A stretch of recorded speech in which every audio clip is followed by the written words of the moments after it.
Hey,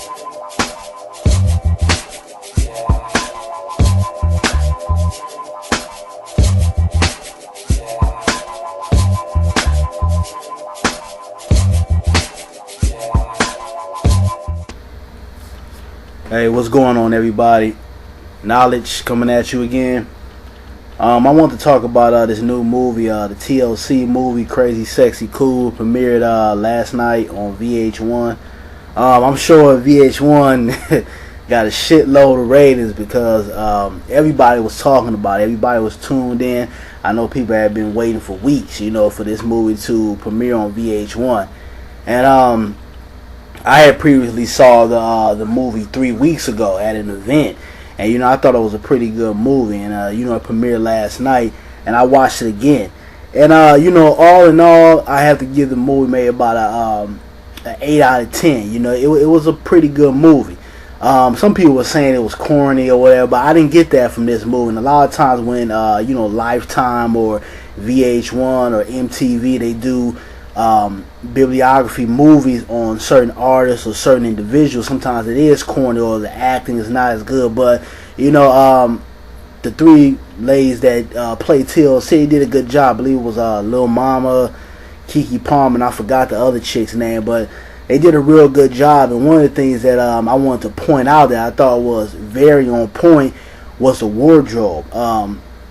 They did their thing on the wardrobe. I mean, they had these girls looking exactly like TLC, and I know a lot of people was shooting at Lil Mama for whatever reason.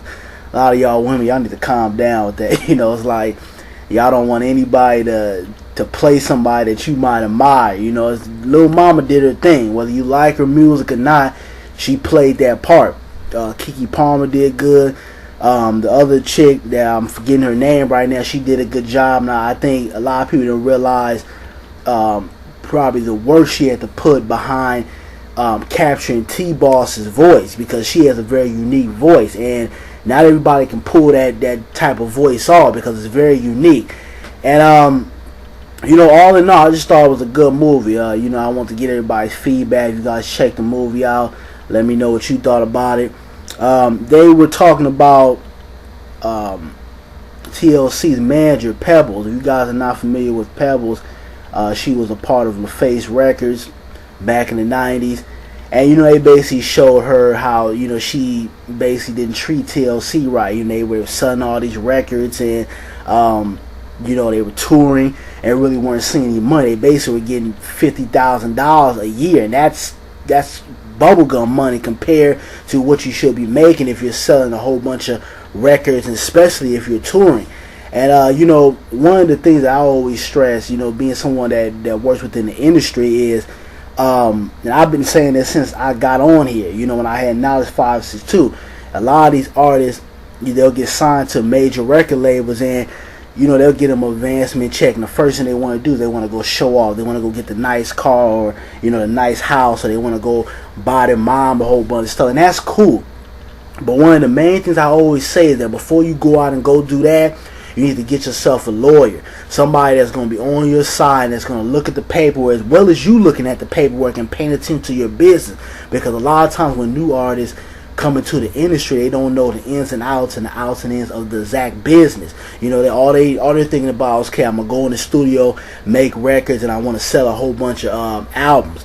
And a lot of times they don't know the business behind it, and they don't know that, there's certain points that come off the album.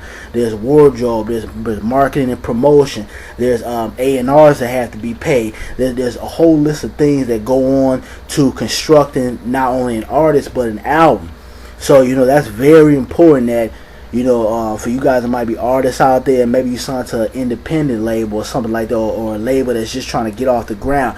It's very important to make sure you have a lawyer and make sure you fully understand your contracts before you sign them, and you understand the business part of the music industry and just the industry as a whole, because it's a dirty game. Now, I've seen a lot of foul things, with just the 3 years I've been in the industry. I've seen a lot of foul things, and if you're not on top of your game, this type of stuff can happen.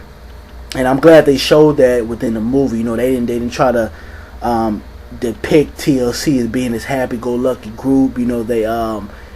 they showed when they had animosity towards each other. They showed when the business aspect of their group got distorted. They showed the thieves and the crookedness behind the actual business of the industry. They showed all different elements, and I thought, that was something that was very good about the movie.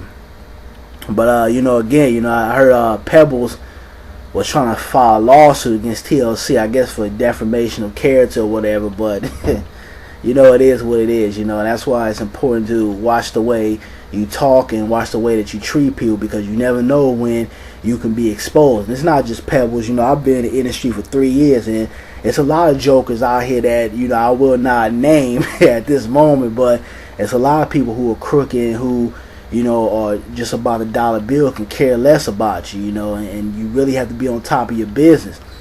But you guys give me your feedback on what you thought about the movie. If you guys checked it out, if you haven't saw the movie, even if you're not a TLC fan, I think you will enjoy this movie, even if you're not really familiar or even a fan of TLC. But I'm out, y'all. Peace.